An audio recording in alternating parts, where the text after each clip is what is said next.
Caps for Sale, a tale of a peddler, some monkeys, and their monkey business, told and illustrated by Esther Solbonkina.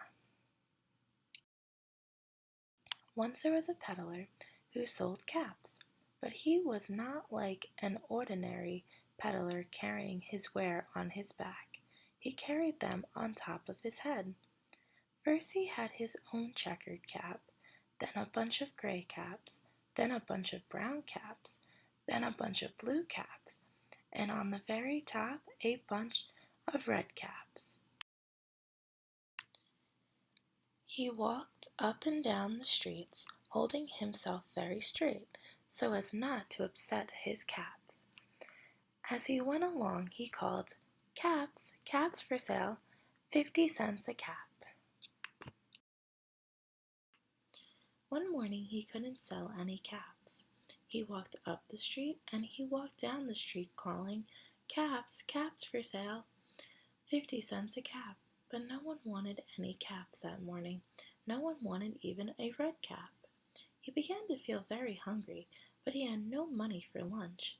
"I think I'll go for a walk in the country," he said, and he walked out of town, slowly, slowly, so as not to upset his caps. He walked for a long time until he came to a great big tree. "That's a nice place for a rest," thought he, and he sat down very slowly under the tree and leaned back little by little against the tree trunk so as not to disturb the caps on his head. Then he put up his hand to feel if they were straight. First his own checkered cap, then the gray caps, then the brown caps, then the blue caps, then the red caps on the very top. They were all there, so he went to sleep. He slept for a long time. When he woke up, he was refreshed and rested.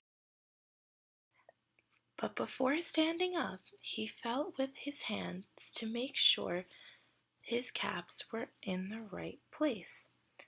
All he felt was his own checkered cap. He looked to the right of him, no caps. He looked to the left of him, no caps.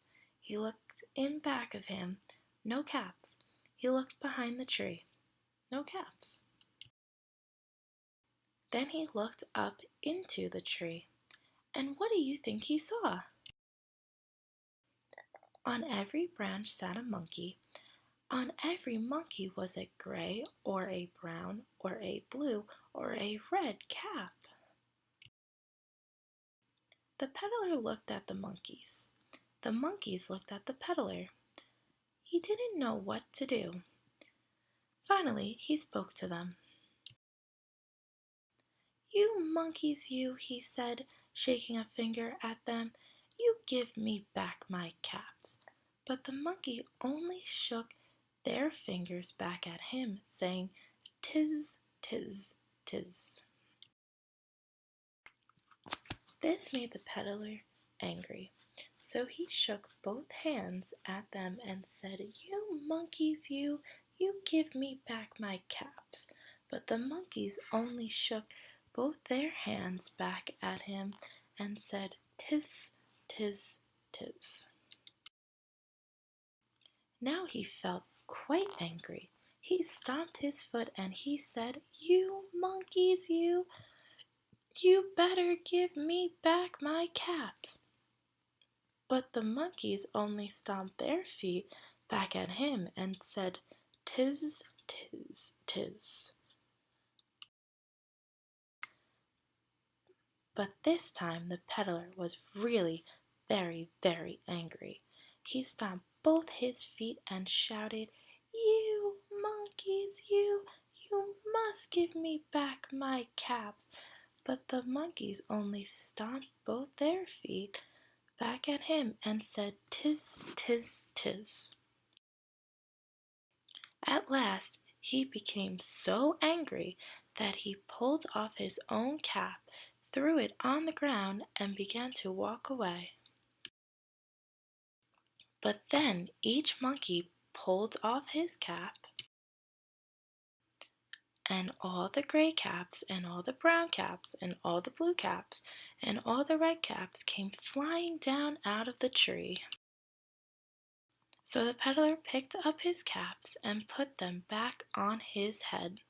First his own checkered cap, then the gray cap, then the brown cap, then the blue cap, then the red caps on the very top.